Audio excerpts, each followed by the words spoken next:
I enjoyed the first episode a lot more than I thought I was going to.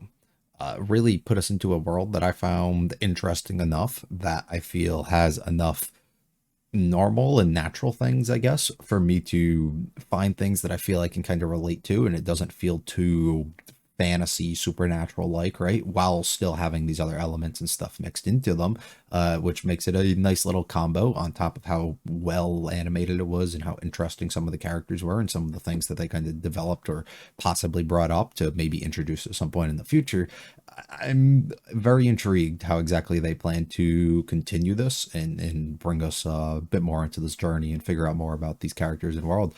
So I'm excited. If you like it all, like and subscribe to me and to me. Feel free to stick around for the discussion. Leave any comments about this episode or series. Let's go on though. Episode 2.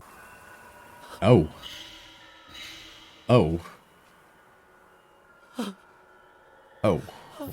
You appear to have a past too you don't want to be a part of. Okay. Well, she was able to cut through it, but she hasn't finished it yet. Oh. What's the weak point?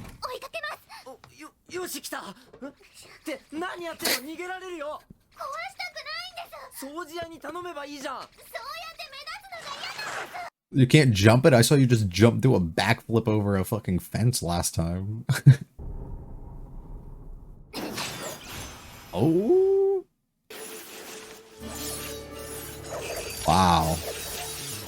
That is, Oh.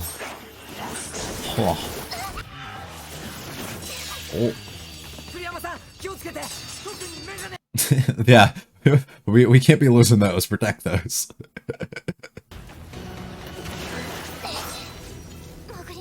She's very capable. At least it feels that way. Oh, that's cool. You make it look like a little slideshow, but it looks way cooler than, you know, poor animation-wise. It still looks quality. What the fuck?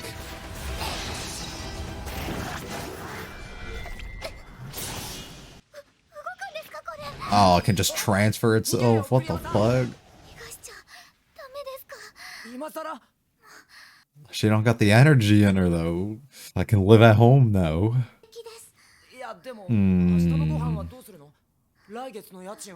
I got you.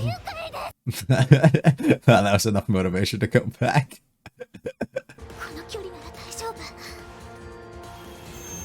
Oh, the ring. Blood splatters, okay. She got moves, dude. A friend.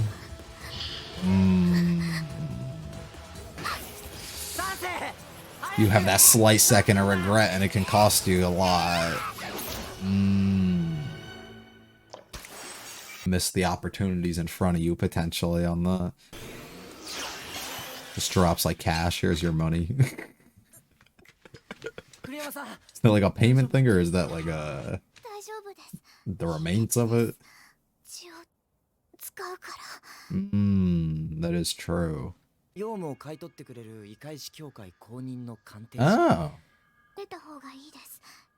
And now she's saying that.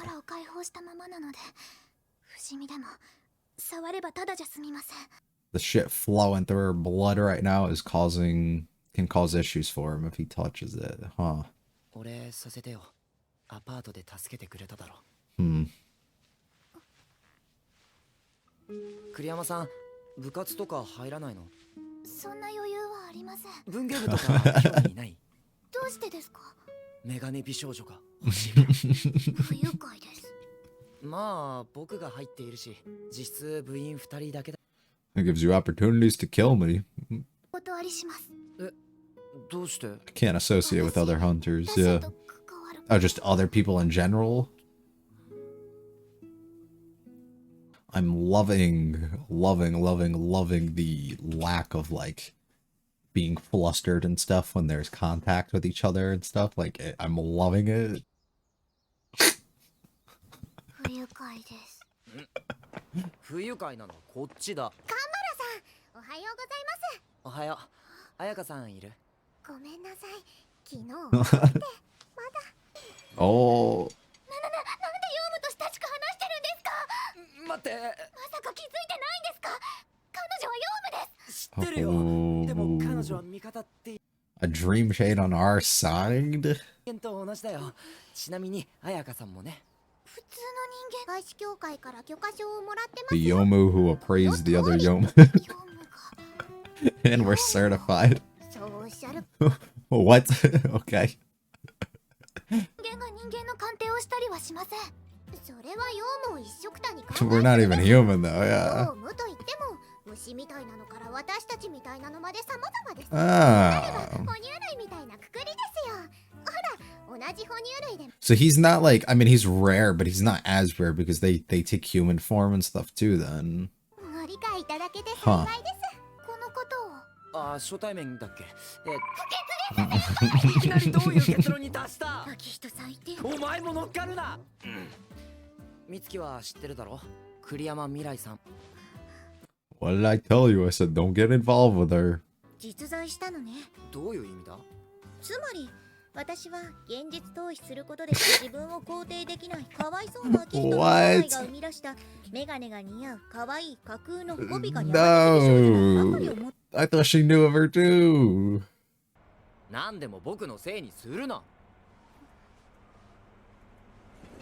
There's no place for you in this group, buddy.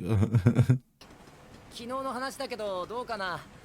The club? に Yeah. 招待しようと思うんだ。こっちに来たばかりだって。お断りしますと言ったはずです。秋人。変態。そうなるんだ。It's interesting because now they've both told him to stay away from her, but he continuously tries to include and push her in, but they're not, nobody's like kind of getting upset with that, at least is what we can see, and nobody's coming at her or saying anything to her, so it's weird. We know you eat a lot, so you...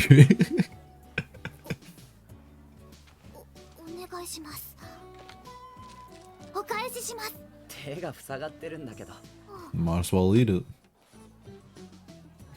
What? Go after him first. Who are we looking for? The guy from the OP? Yeah. Hero. Why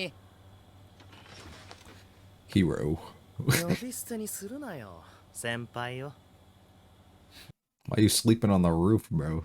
こないだ学校に檻張り忘れてただろ。そのせいで掃除は呼ぶ羽目になったんだぞ。いつも檻を張っていると約束した覚えはない。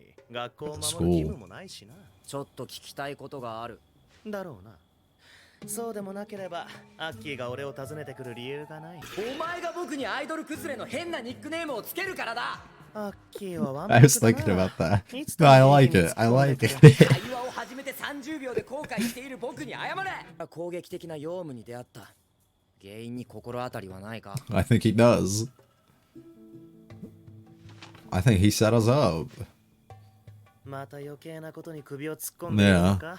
Yeah. だとしたら You're gonna find things you don't want. その代わりアッキーは誰にも加担しない。そういう約束だったの。 But you just allied yourself with somebody. はなんだ？いや手先が冷えるのでな。やはりアッキーの脇は格別だな。やめい。男が男の脇に手を差し込んだくらいで。 Come on, dude. We're just boys. This is a bit of an odd one. I don't. 美月に頼まれたのか？いや、僕の判断だ。だったらなお話す義理はない。つまり原因を知ってるってことか？ I might know a thing or two. They have reasons for trying to do away with her, but why? I don't know. Is she even like a part of the school? Like a...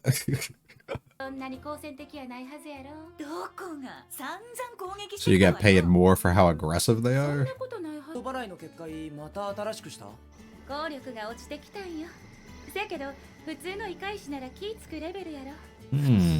So it's a barrier that we placed, or that's what she placed in the first episode then, huh? Oh, what the fuck? Well, that's how you break through the barriers, I guess. Thanks. どうして先輩、神原先輩と。そうね。一言で言え That's ば my job. 観察かしら。 Gotta make sure he doesn't go off the fucking rails here. I mean, mom's alive still. Oh, I was gonna say the fuck. Yeah, I'm good. できないだろうか。今のが神原君のお母さん？そうだよ。 So- 昔からちょっと変わってるんだ。小学校の授業参観で生徒に混じって Oh no. 並ぶもののない個性は素晴らしい財産よ。 Oh. からいた。どうしても女子高生がつけてたメガネをビニールに入れて吸引するのをやめられないんです。なんだろうかしら。そんな会話はしていない。そのメガネのヨウムは頭が悪いけど、実の母親を恥ずかしいやなんて。待って、僕の母はヨウムじゃ。 Yeah, cat types aren't a thing, are they? I was hoping so.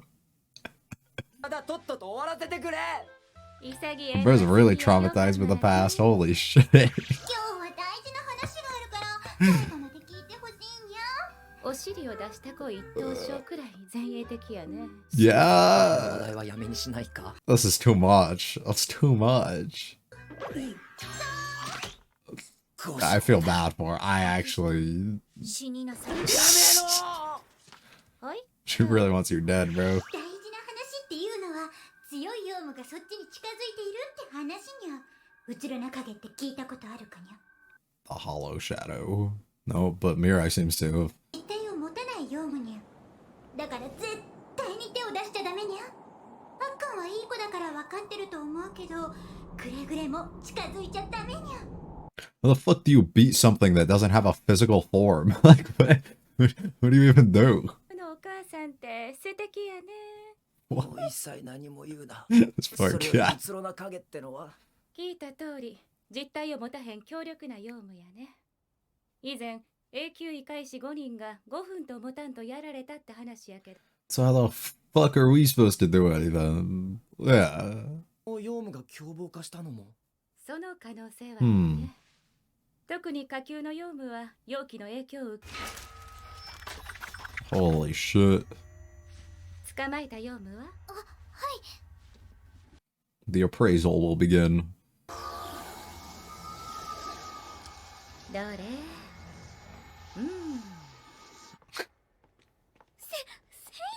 ？Let's ど go. うしたのに1000円ですか。 Oh, that's not a lot. Never mind. マジ不愉快です。 Forgot this is still like real world, so this is it's not like some fantasy sort of world with their currencies. もし何かあったら私に聞きなさい。物質の場所はもう知っているわね。美月も歓迎だってさ。 I wonder why she doesn't. これが報酬？はい、一応手伝ってもらったのでその分です。 But now we don't have any money. これで最後です。もう私に関わらないでください。 What are you fearing? 先輩と私は違います。私は先輩のように暮らしたいとは思いません。先輩みたいにみんなとあんな風に楽しく生きていくなんて許されない。 At least that's what you're telling yourself. と殺したんです。 And I think he might have too. Based on what we saw at the intro.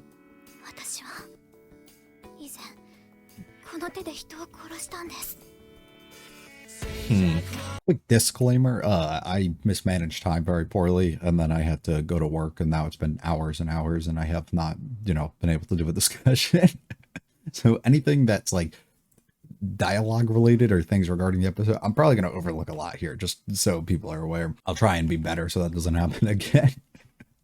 But I think that's worth noting at least. Okay, so from things I can remember, the way this episode presents itself, we definitely just do a lot of exposition and we do a lot of dumping of info here and kind of just laying out a lot of the things that we speculated on, I guess, within the world through the first episode. And we definitely still get some stuff, new things to kind of look forward to and think about. So initially in the first episode, our question that we got to Mirai was exactly why she decided to come here, like what her purpose was almost for that, and if she had a reason, and she refused to kind of tell us. And I think it's pretty telling now this episode, her reasoning, which I believe is simply to kind of live almost a normal life and make friends. I think it's pretty simple. Now, it could be entirely else. Like, I also was speculating beforehand that she came here because she heard of this person who was like immortal, and then she came here and found Akihito because of that, right? And they became well, they're not friends, I guess, right now. They definitely are, but became interested in him through that. But that's the reason why she keeps attacking him and stuff. But I was initially thinking it was more so she attacked him because it would give herself like an excuse almost for why she can't go after and kill these other people, because she's afraid of doing something like that again. So if she constantly does it against him, somebody who can't die, she won't actually feel bad, and she can feel like she's still trying to fulfill her duties and stuff, like the things within her blood and things that she's trying to carry on for the other people, right? But I think it's pretty simple, though. I think it's more of she literally just wants to live more of a normal life and be friendly and have friends and stuff like that. But she doesn't feel deserving in a way. She doesn't feel like she should get them due to things that have happened in her past, which we end up finding out this episode. We got a quick glimpse of it last time, is more so because she killed somebody. We don't get any info exactly how. I mean, she said it was with her own hands. Was it assumption that they were a Yomu? Like what exactly was it? Or was it just more of anger out of her part? I'm assuming it was more so she assumed it was somebody else, or she was attacking someone else and she accidentally hit this other person and this innocent person standing by and killed them. And ever since then she has this trauma almost, and this thing that she can't get past, and allows for a lot of self-doubt, allows for her to kind of believe that she isn't worth having people around her, people being around her and being friendly with her. Constant theme that we've kind of seen, or not theme, I guess, but a constant dialogue line that we've gotten now from multiple characters is basically to stay away from her. We have one from Mirai herself saying, stay away from me, or please, like, get away, whatever the case is. We have one from our other club member who constantly has been telling us to get away. And then Hiromi, who is the other kid that we met this time, is also, he didn't tell us specifically to stay away from her, but has told us not to get, I believe we made like a pact in a way, or a thing, where he told us to not stay involved with other people and get away from anybody else who could cause harm or whatever the case is. I don't remember what his lines were, but it was similar to it. So all those lines leading up to being something that they're trying to, I'm assuming, keep you away from Mirai. Not just anybody in general, but her specifically, because it could be bad things for him. Why that's the case, I don't know.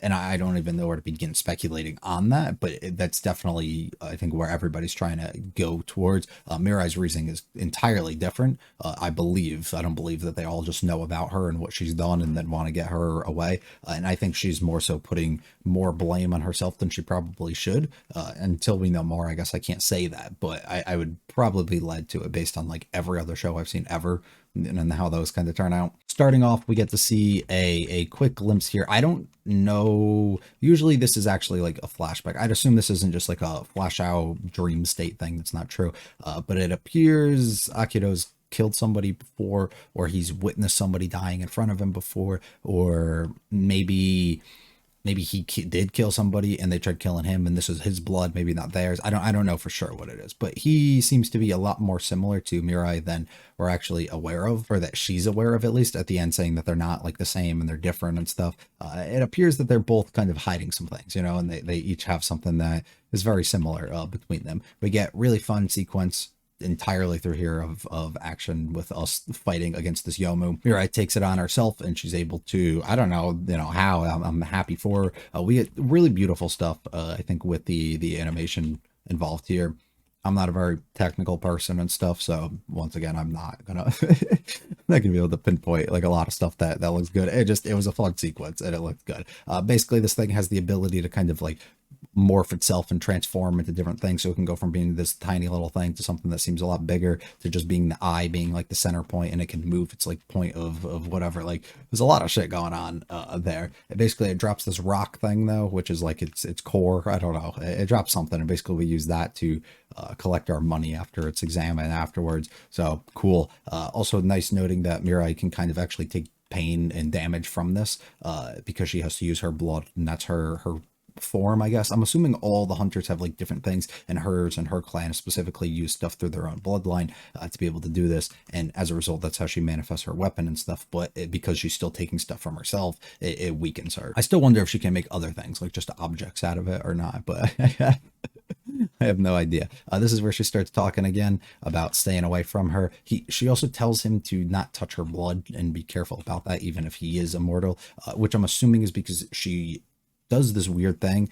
She takes off this ring at one point. I'm assuming I passed it, but she takes off this ring and it turns, everything like this solid thing on her sword, and it turns it into like liquid, or it turns it into, yeah, I guess like a liquid. Basically it loses its solid state, and then she's able to fling that, and it puts like holes through this thing, almost as if it's like this like toxic thing, and it just burns right through it, right? Which maybe that's something that she's concerned about, that if somebody else touches her blood, it has like this certain toxicity to it, almost, that he'll get burned or hurt himself, something along the way. So regardless if he can't die, like, and he's talked about before, he can still feel pain, he should kind of stay away from that.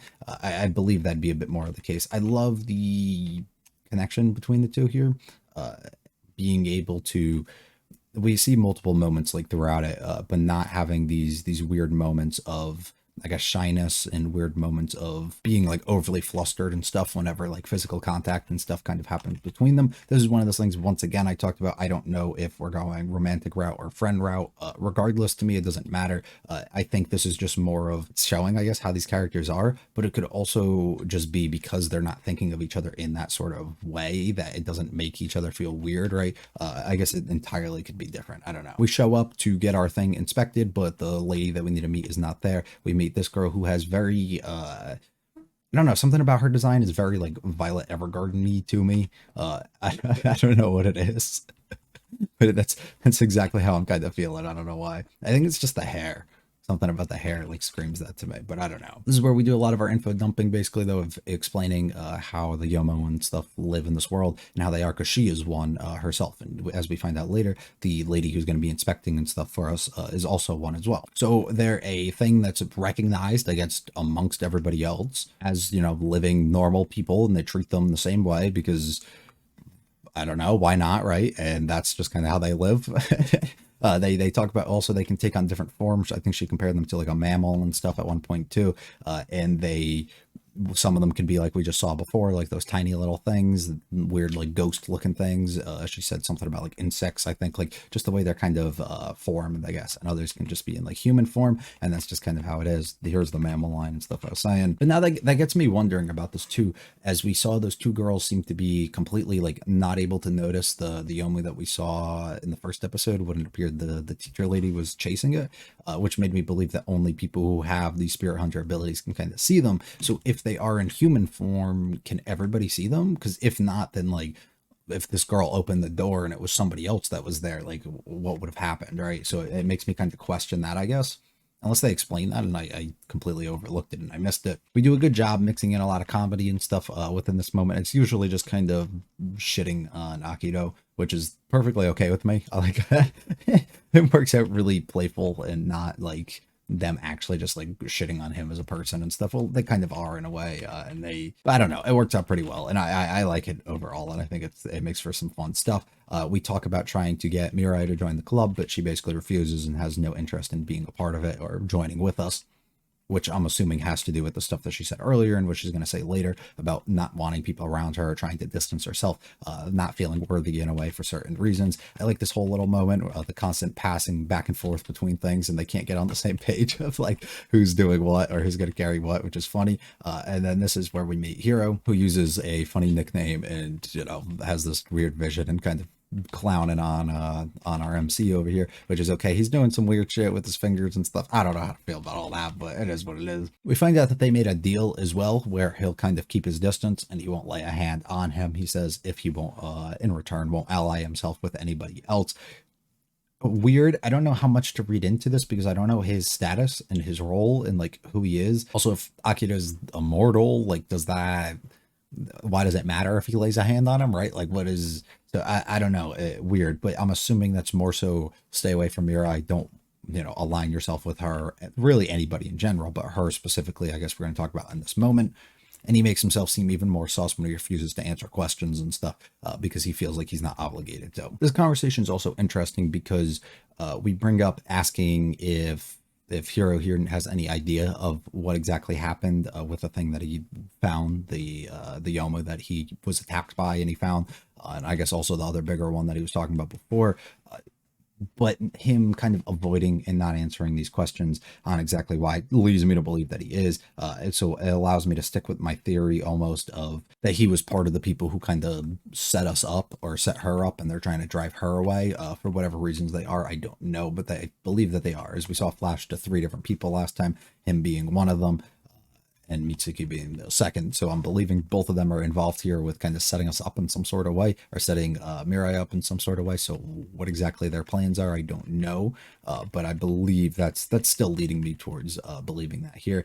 Getting these two to finally have a conversation is interesting. Also, they just like walk through barriers and shit. I don't know how all that kind of, her asking about like relation and stuff of why, outside of, I guess, just them being in the club, it seems to be that they're awfully friendly and stuff. So Mira is just kind of curious, I guess, in the situation. Our answer here also just adds more things to me of believing that she's kind of tasked here, because she said before she has a mission in the first episode. So her observation in a way of what she's saying leads me to believe more that we're going to head down that same route where she's kind of watching over him to make sure that he doesn't go crazy, like some shit that kind of happens. I don't know if it's just because he's like this rare type that's immortal in half, you know, like, so I don't know what exactly he's capable of, or is it because of the scene that we saw at the beginning where he appeared to have killed somebody with the blood on his hands? Are they kind of watching over to make sure that something like that doesn't happen again, and they're kind of keeping people like Mirai away, so they're setting stuff like that up, but it's also her job and she's tasked with kind of watching over, putting a stop to him if things kind of go in a direction that they shouldn't. We meet Akito's mom, which is like the most wild woman in the world. She's very over the top, like way too much, which is it makes like for a really fun joke between everybody of constantly kind of attacking him, I guess, a little bit, and attacking her a little bit on it, and it makes for some funny stuff, but for the most part it's like weird. We also find out about the hollow shadows who don't have physical forms, how we can kill them. I have zero ideas. She tells us to stay away from them. It's like, no shit, of course we're going to, because clearly we can't do anything against them, but at least that's what it seems. So I'm completely lost when it comes to something like that. We do our evaluation of this thing. We get some money. It's not nearly as much as we want.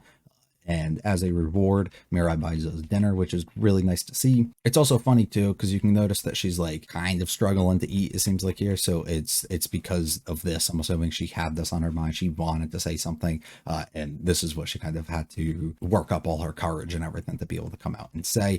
And then we get our little, I guess, just moment of her saying that and telling us to stay away, and then we come to an end. Did I find myself as interested and immersed in everything as the first episode? No, but these things are kind of more likely to happen. You kind of need them to, and to start you off, you really don't want an episode like that, right? You don't want to introduce too many things and be very exposition heavy and stuff when you really don't know much. So I think they did a banger job with the first one, and then following it up here, kind of leading you into a lot of stuff, but also maybe confirming some things in my own mind, but introducing a lot more as well. It makes it really interesting, and it kind of keeps the momentum going. Liking a lot through two. Once again, sorry if I missed some things. I'll try and time manage better so that I can get these done right after while everything's still more fresh. Leave any comments about anything that you think I should know, or things I might have overlooked, or things that I just might have not touched on. Whatever the case is, just let me know. I'll be back for episode 3 soon. You guys have a good one though. Peace.